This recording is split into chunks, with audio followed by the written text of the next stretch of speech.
नमस्कार दोस्तों, आज हम बात करेंगे रिलायंस पावर लिमिटेड कंपनी के बारे में। इसके पिछले ट्रेडिंग डे में हमें इसमें नेगेटिव 1.39% के रिटर्न्स देखने मिल रहे हैं। स्टॉक का प्राइस अभी 17.75 रुपीज के करीब चल रहा है। इस वीडियो में हम कंपनी की करंट सिचुएशन क्या चल रही है उस पर चर्चा करेंगे। साथ ही में इसके क्वार्टरली रिजल्ट, फंडामेंटल्स में क्या क्या चेंजेस आए हैं और डिटेल में चार्ट को भी डिस्कस करेंगे। तो अगर आप रिलायंस पावर में इन्वेस्टेड हो या फिर इन्वेस्ट करना चाहते हो तो ये वीडियो जरा भी स्किप करके ना देखें और चैनल पर नए हो तो चैनल को सब्सक्राइब करना ना भूले। ये आपके लिए तो फ्री है लेकिन हमें इससे बहुत फर्क पड़ता है। पहले बात कर लेते हैं इसके फंडामेंटल डिटेल्स की। कंपनी का मार्केट कैप 6,600 करोड़ के करीब है और जल्द ही ये एक मिड कैप स्टॉक बन जाएगा, यानी 10,000 करोड़ के मार्केट कैप को जल्द ही ये स्टॉक अचीव कर सकता है। बुक वैल्यू 30.8 रुपीज का है। जैसे कि मैंने पहले मेंशन किया था कि इसका करंट मार्केट प्राइस 17.75 रुपीज पे चल रहा है, यानी आप कह सकते हो कि इसका करंट मार्केट प्राइस अभी अंडर वैल्यूड है बुक वैल्यू के हिसाब से। रिटर्न ऑन इक्विटी नेगेटिव में है और आरओसी भी 3.42% का है। बहुत ही कम आरओसी हमें इसमें देखने मिल रहा है। कंपनी के पास ये अच्छी बात है कि फ्री कैश फ्लो अवेलेबल है। 3,600 करोड़ का फ्री कैश फ्लो कंपनी के पास अभी के लिए तो अवेलेबल है। प्रॉफिट ग्रोथ नेगेटिव में चल रहा है। डेट टू इक्विटी रेशियो भी ज्यादा है 1.84।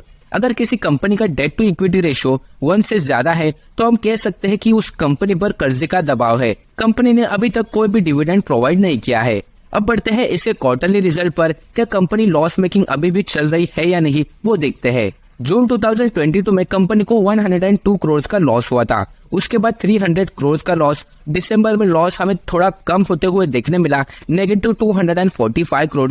मार्च 2023 में जहां पर सारी कंपनीज ने बहुत ही अंडर परफॉर्म किया था, वहां पे रिलायंस पावर ने 257 करोड़ का प्रॉफिट किया है।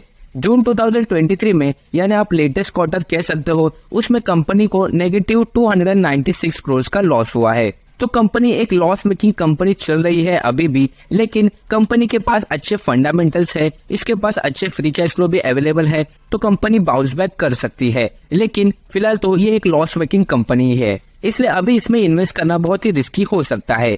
इसके चार्ट की बात कर लेते हैं, लेकिन उससे पहले एक जेंटल रिमाइंडर देना चाहूंगा, जो भी इन्फॉर्मेशन इस वीडियो में प्रोवाइड हो रही है वो सिर्फ मेरा पॉइंट ऑफ व्यू है। इन्वेस्ट करने से पहले अपने फाइनेंशियल एडवाइजर से सलाह जरूर ले। अब इसके चार्ट की बात करें तो इसका 52 वीक हाई पिछले कुछ महीनों में ही अचीव हुआ था, जहां पर प्राइस ने लगभग 20 रुपीज को टच कर दिया था, लेकिन वहां से हमें गिरावट देखने मिल रही है। लेकिन अभी स्टॉक में पूरी तरह एक डाउनवर्ड मूवमेंट नहीं चला गया है। जब तक स्टॉक प्राइस 15 रुपीज के ऊपर है, हम कह सकते हैं कि एक साइडवेज जोन में है। जैसे ही 15 रुपीज का सपोर्ट ब्रेक होता है तो हम कह सकते हैं कि स्टॉक का प्राइस एक बेयरिश जोन में चला गया है।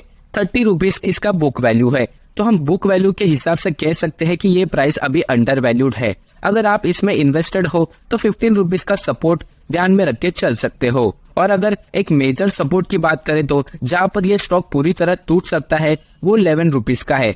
10 to 11 रुपीज का जोन बहुत ही इंपॉर्टेंट जोन है। अगर ये जोन ब्रेक होता है तो काफी मुश्किल है कि ये स्टॉक प्राइस फिर से ऊपर जाने की संभावना है। अगर इसके ऊपर जाने की बात करें तो 23 रुपीज एक अच्छा रेजिस्टेंस है। तो ये सारे लेवल्स मार्क करके आप अपनी इन्वेस्टिंग प्लानिंग कर सकते हो। इसके कॉन्स की बात कर लेते हैं। कंपनी का इंटरेस्ट कवरेज रेशियो काफी कम है। पहले ही इसका डेट भी ज्यादा है और इंटरेस्ट कवरेज रेशियो भी कम है। प्रोमोटर होल्डिंग पिछले क्वार्टर में कम हुई है, नेगेटिव 0.50%। सेल्स ग्रोथ भी कम हुआ है, नेगेटिव 4% तक पिछले 5 सालों में। प्रमोटर होल्डिंग बहुत ही कम है, 24.5%। ज्यादातर होल्डिंग पब्लिक के पास है। रिटर्न ऑन इक्विटी नेगेटिव में चल रहा है 5% पिछले 3 सालों में।